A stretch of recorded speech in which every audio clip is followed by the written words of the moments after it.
A paz do Senhor, meus amados, seja bem-vindo ao nosso projeto Estudando a Bíblia de Gênesis a Apocalipse, uma parceria com Sérgio Medeiros, foto e vídeo. Não esqueça de dar o like, amém? E acompanhem, porque há vários estudos lá no nosso canal. Então, aperte também o sininho das notificações. Tudo bem? Hoje nós vamos estudar 1 Reis, capítulo 11. Infelizmente, é o capítulo que vai falar sobre a queda de Salomão. A queda de Salomão. Salomão estava indo tão bem, né? Quem estudou na semana passada, quinta-feira passada, né, viu o auge do Salomão, né, do reino de Salomão. Sua sabedoria, seu testemunho, a rainha de Sabá, enfim, agora Salomão, infelizmente. E o rei Salomão amou muitas mulheres estrangeiras. Pronto. Versículo 1 vai nos dar essas informações, e é aí que começa a queda do Salomão. Por causa das mulheres, não, por causa dele, as atitudes dele. Além da filha do faraó, que ele já tinha casado com a filha do faraó. Ok? Fez até um palácio para ela. Mas aí ele começou a se envolver também com mulheres moabitas, mulheres amonitas, mulheres edomitas, mulheres sidônias ou fenícias e mulheres etéias. Tá? Olha só, que pluralidade do mal que ele começou a caçar. Das nações de que o Senhor já tinha falado aos filhos de Israel lá atrás, Deus já tinha dado esse conselho, essa palavra, essa ordenança. Não chegareis a elas, e elas não chegarão a vós. Ó, o problema não está com elas, não. Elas já estão lá servindo os seus deuses. O problema está em vocês. Se vocês chegarem a elas, elas vão chegar a vós. Se vocês não chegarem a elas, elas não chegarão a vós. É simples assim. De outra maneira, seguramente perverterão o vosso coração para seguirem os seus deuses. E foi no que deu. Esse aviso já havia dado, esse conselho, essa palavra, essa ordenança. E a esta se uniu Salomão em amor. Amor aqui não tem nada, né? É só paixão, carne, luxúria, é só amor de verdade, aquele amor, né, bíblico, amor de Deus, aquele amor de marido e mulher. Fidelidade não tem, tá bom? Então aqui é só mesmo prazer carnal de verdade, porque ninguém consegue amar 700 mulheres. Como assim? É isso que você ouviu. Salomão se envolveu com 700 mulheres. Como dá conta de 700 mulheres? Princesas e concubinas, mais 300 concubinas. Então, soma-se a isso 1.000 mulheres. Véio. Mas como assim, gente? Por que um homem precisa ter 1.000 mulheres? Um homem precisa ter mais de uma, não precisa. Não, tem que ter uma mulher. A palavra de Deus diz lá em Gênesis, né? Deixará o seu pai e sua mãe iniciar a sua mulher, e ambos serão uma só carne. Então, o Salomão se tornou uma só carne. Só carne, Paulo fala sobre isso. Aquele que se unir, que se relacionar a uma prostituta, se tornará uma só carne com ela. Ele se tornou uma só carne com 1.000 mulheres. Então, olha quanta influência maligna na vida de Salomão. Isso perverteu Salomão de tal maneira que Salomão começou a seguir outros deuses. Você pode imaginar Salomão seguindo a outros deuses, abandonando, virando as costas para o Senhor, seu Deus, que deu a ele sabedoria para ter tudo que ele tinha. E eu não estou falando só de bens materiais, mas, sobretudo, a sabedoria, os valores subjetivos que Deus derramou em abundância na vida de Salomão. De maneira que seu coração já não era mais perfeito perante o Senhor, seu Deus, como foi o coração de Davi, seu pai. E aí ele começou a seguir, irmãos, Astarote, a deusa dos sidônios, dos fenícios. Ele começou a servir a Milcom, né, os deuses dos amonitas. E aí ele, enfim, se desviou totalmente. Ele edificou um altar, um alto para Quemos, né, deus dos moabitas, né, sobre um monte que está diante de Jerusalém. a cidade santa. Ai, Senhor. E ele ainda fez também, irmãos, altares a Moloque para sacrificar crianças, tá? Deus dos Amonitas. E assim fez para com todas as suas mulheres estrangeiras, as quais queimavam incenso e sacrificavam seus deuses. Com toda essa aberração, essa apostasia, essa loucura, Salomão fez, porque agora sua alma estava apegada, unida, selada a essas mulheres. E ele totalmente cego. Pelo que o Senhor se indignou, versículo 9, contra Salomão, porque ele se desviou totalmente seu coração de Deus. E esse Deus que o texto, o versículo 9 diz, lhe apareceu 2 vezes. Lhe apareceu, você falou com ele 2 vezes.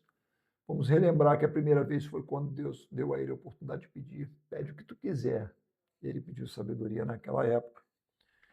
E na segunda vez, quando ele construiu o templo e consagrou o templo, e Deus se manifestou, lembra? Com a sua nuvem de glória, tomou ali, desceu com a sua nuvem de glória e tomou todo aquele lugar, de tal maneira que os sacerdotes até caíram, porque não suportavam a presença da glória de Deus.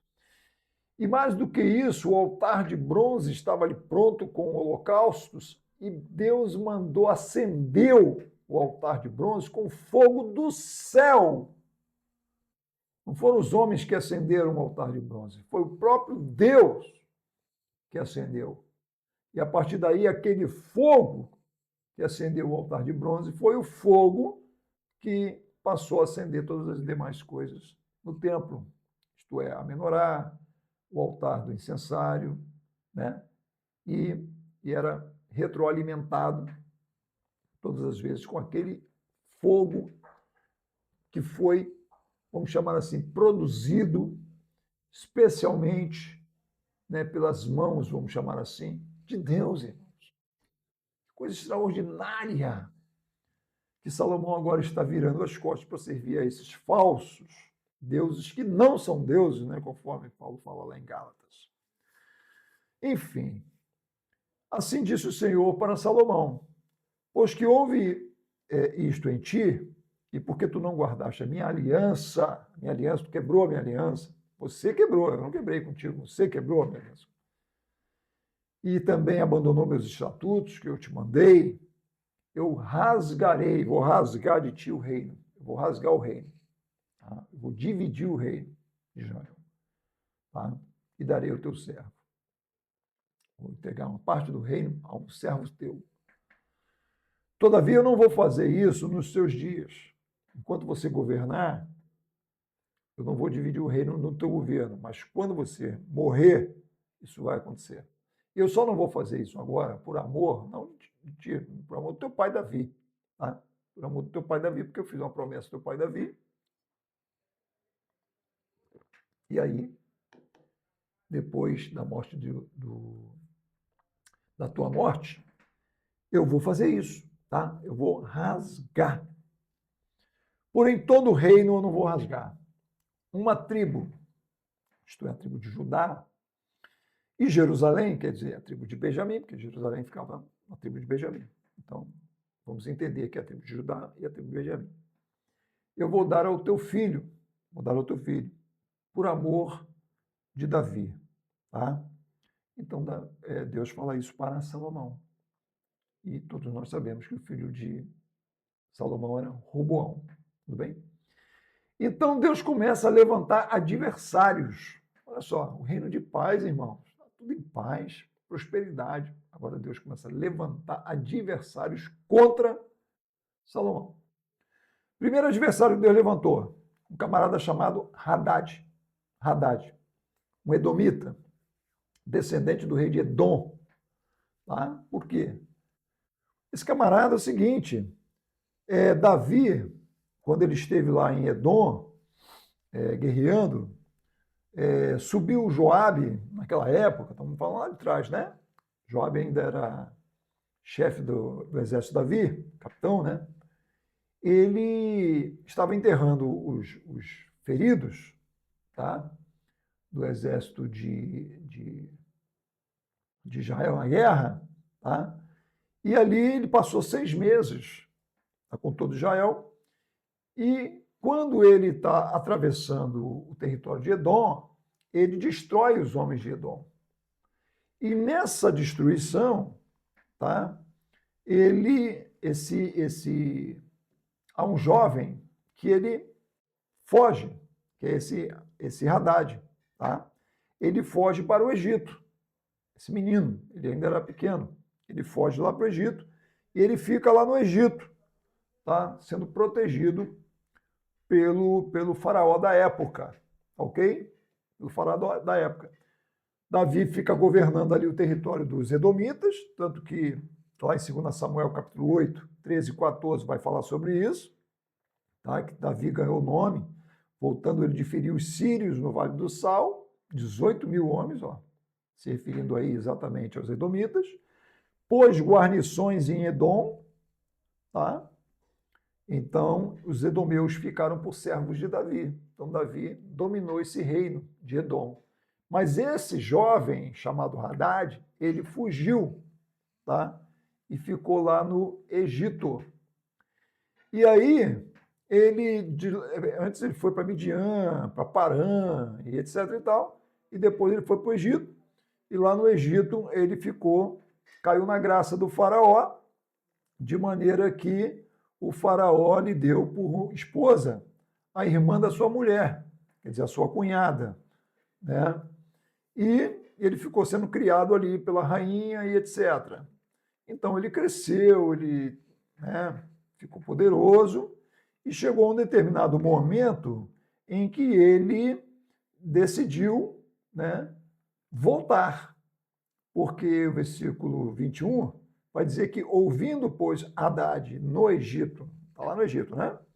Que Davi morreu, que agora é Salomão que está no governo, ele fala com o faraó o seguinte: eu quero voltar para minha terra, lá para Edom. E o faraó, inclusive, diz a ele: não, fica aqui com a gente. Você aqui está bem, você está protegido, está no Egito. Você come na mesa na minha mesa aqui, né? Na mesa do faraó. E ele insiste: não, despede-me, eu quero voltar para minha terra. Mas aquilo é Deus, tá? É Deus que está movendo para ele se levantar, voltar para Edom, para reorganizar um exército e se levantar contra Salomão. É isso que Deus está fazendo. Deus está levantando também um segundo adversário chamado Rezon. Rezon, filho de Eliada. Esse Rezon, ele tinha fugido do seu senhor, o Hadadezer, rei de Zobá, que também tinha sido destruído por Davi, entendeu? E aí esse Rezor também ajuntou homens, ele conseguiu voltar para Damasco e começou também a regimentar um exército, tá? E começou a ser adversário de Israel por todos os dias de Salomão, versículo 25. Então, olha só, Deus já está começando a levantar adversários que antes não havia. Até o momento em que Salomão andava na presença do Senhor, não tinha adversário, o reino era de paz. Mas agora, o próprio Deus está começando a levantar homens, tá? Como Hadad e como o Rezon, né? De Damasco, da Síria, para se levantar contra o reinado de Salomão, né? E ainda um terceiro adversário. E quem é esse terceiro adversário? Jeroboão. Mas Jeroboão é ali de Israel. Sim, é isso aí mesmo. Jeroboão, que era servo de Salomão. Servia a Salomão, filho de Nebate. E servia, olha, muito bem, tá? Servia muito bem. Foi ele que edificou, inclusive, Milo. Milo, lembra do Milo? Que era aquela torre fortificada que ficava na frente da casa do Palácio de Davi, né? Então, esse camarada trabalhava muito bem, tá? Ele provavelmente foi um subencarregado de Adonirão. Adonirão era aquele que foi separado por Salomão para ficar como chefe de todos os homens que faziam serviços pesados, tá? O Jeroboão, ele provavelmente foi um subencarregado direto de Adonirão, porque ele trabalhava muito bem, ele se destacava no seu trabalho, tá? E aí ele, em algum momento, o profeta Aías, né, no versículo 29, encontrou com Jeroboão no caminho, tá? O profeta estava com uma roupa nova, e ele pegou essa roupa nova e pegou a roupa nova, rasgou ela em 12 pedaços, ok? Em 12 pedaços. E falou para o Jeroboão o seguinte: toma para você 10 pedaços dessa roupa, porque assim diz o Senhor Deus de Israel: eu vou dividir o reino, tá, de Salomão e vou te dar 10 reinos, 10 tribos. Você vai governar. O Jeroboão ficou assim, né? Como assim? Você vai governar 10 reinos, tá? E os outros 2 reinos vai ficar com Roboão, tá? Então, é isso aí. Isso vai acontecer, o Aías, o profeta Aías está falando para ele. Porque me deixaram, porque foram adorar Astarote, deusa dos Sidônios, Quemóis, Milcom, esses deuses todos aí, tá? Fizeram tudo errado, abandonaram ao Senhor. Porém, não vai ser agora no reinado de Salomão, não vai ser agora no reinado de Salomão, tá? Mas depois, quando Salomão morrer, das mãos do filho dele, do Roboão, eu tomarei o reino e darei 10 tribos, que seria, né, todo o reino do Roboão, 10 tribos eu vou dar a você, tá ok? Mas o seu filho, Roboão, eu vou dar 2 tribos, para que a lâmpada de Davi não se apague em Jerusalém. Promessa de Deus, né, se cumprindo. Você vê que até nessa apostasia de Salomão, vamos chamar assim, né, Deus ainda se lembra das promessas que ele fizera a Davi, né, que o seu reino seria eterno, como foi e se cumpriu na pessoa de Jesus. Jesus, filho de Davi. Amém? Da tribo de Judá. Não vamos esquecer disso. Glória a Deus, irmãos. E te tomarei e reinarás sobre tudo que deseja a tua alma e serás rei sobre Israel. Então, Israel passou a ser a parte do norte. Depois que Salomão morreu, o reino realmente se dividiu e a parte do norte, com as 10 tribos, passou a se chamar Israel. E a parte do sul, que ficou as 2 tribos de Judá e Benjamim, passou a se chamar Reino de Judá. E foi a partir daí que começou a se chamar o nome de judeus. Então, tem pessoas que têm essa dificuldade, né? Pastor, judeus, israelitas, hebreus, israelenses é o mesmo nome? Não, não é. Não é o mesmo povo, mas não é a mesma coisa. Eles têm os nomes diferentes, né? Na respectiva história, né? Em lugares na história. Por exemplo, na época do patriarca Abraão, né? Isaac e Jacó, eles eram os hebreus, tá certo? Depois, quando eles vão tomar a terra prometida, eles são israelitas. Israelitas, passam a ser israelitas. Tudo bem? Depois que o reino é dividido, e aí o reino do sul é Judá, e que o Nabucodonosor, né, o reino da Síria, toma o reino do norte, tá? E mistura o reino do norte com os outros povos, que depois vai surgir o povo samaritano, mas o reino do sul, Deus ele guarda o reino do sul, que é Judá e Benjamim, e eles vão ser levados cativos para a Babilônia. Esses permanecem, Eles não se misturam com outros povos. Tá? E como é chamado de reino de Judá, eles, quando retornam sob o Império Persa, no governo de Zorobabel, de Esdras, Neemias, eles passam a ser chamados e considerados judeus, judeus por conta de Judá, que são chamados até hoje como judeus, ok? Judeus. E israelenses, israelenses são todos que moram, tá, e vivem em Israel. Então, todo mundo que nasce em Israel hoje é um israelense. Tá, tudo bem? Então, quem nasce em Israel é um israelense. Quem é judeu? Então, você pode ter um brasileiro judeu, que é filho de um descendente judeu. Tudo bem? Então, ele é um judeu brasileiro, mas não é um israelense. Porque para ser israelense, ele tem que nascer em Israel. Tudo bem? Como para ser brasileiro, você tem que nascer no Brasil. Você não pode nascer no Japão e ser chamado de brasileiro. Ok? Então você tem que nascer no Brasil para ser chamado de brasileiro. Então, para ser israelense, tem que nascer em Israel.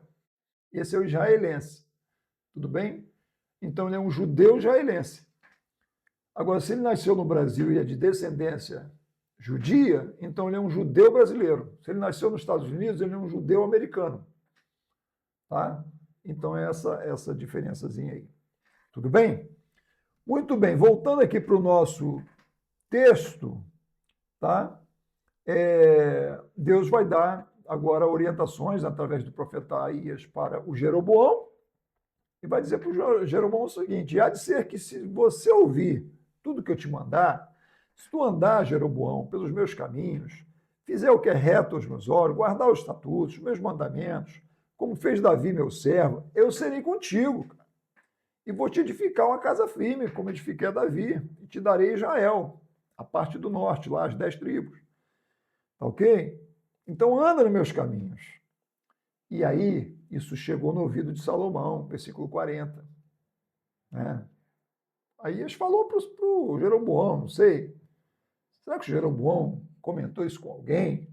Será que foi o profeta Aías que falou isso para alguém? Eu sei que aquele assunto que a princípio era só os dois ali, vazou e chegou no ouvido de Salomão. E a partir daí, Salomão começou a querer matar o Jeroboão. Claro, ué. Está se prometendo ali dividir o reino e dar a maior parte dos 10 tribos para o Jeroboão, que é servo de Salomão, matar esse cara. Ok? Já está perdido, mesmo está cego. E aí o Jeroboão se levantou e fugiu e foi se exilar lá no Egito, tá? Com o Cisag, que era o rei do Egito na época. E ficou lá até o Salomão morrer, tá? E aí, quanto mais aos atos de Salomão, tudo quanto ele fez, a sua sabedoria, tá? Está escrito lá nos livros dos feitos de Salomão. E aí, o tempo que reinou Salomão em Jerusalém foi ao todo 40 anos que ele ficou, e depois ele morreu e foi sepultado na cidade de Davi, que é ali pertinho, Jerusalém, ali, 800 metros. Seu pai e o Roboão, seu filho, começa a reinar em seu lugar. E quando ele começa a reinar, a gente vai ver um pouco mais adiante, vai acontecer essa divisão do reino de Israel como um todo, né, como eu já falei antes, e aí o reino das 10 tribos do norte vai ser conhecido como reino de Israel, e o reino do sul, das 2 tribos, vai ser conhecido como reino de Judá. Amém, amados? Então, assim nós terminamos o nosso estudo de 1 Reis, capítulo 11, e qual é a lição que fica para nós? A lição é essa. Você não pode perder o temor, irmãos. Perder o temor a Deus, você perdeu tudo. Mesmo Salomão, com toda aquela sabedoria que ele tinha, que impressionou a rainha de Sabá, que impressionava todos, todo mundo vinha de todos os lugares para ouvir a sabedoria de Salomão, mas ele perdeu o temor. Entendeu? E se você vai perdendo o temor, e não é do dia para a noite, tá? Não é do dia para a noite. É uma vaidade, é uma arrogância, uma prepotência. É você começar a fazer coisas que Deus não mandou. É você começar a fazer coisas da sua presunção. tá? Da sua presunção, da sua vontade, do seu achismo. Essas coisas que vão fazendo você se afastar do centro da vontade de Deus, é você começar a achar que é sem o Senhor, fazer coisas que não estão de acordo com a vontade. E aí você vai se distanciando e vai perdendo o temor, e perdendo o temor perde a sabedoria, perdendo a sabedoria você vai parar onde? Na desobediência, e no caso de Salomão ele foi parar na apostasia. Então, fique com esse estudo, amém? Que Deus te abençoe, tá? E não esqueça de compartilhar e dar aquele like, porque eu acho que valeu, não valeu? Deus abençoe, fique na paz, beijo no coração e até a próxima quinta-feira.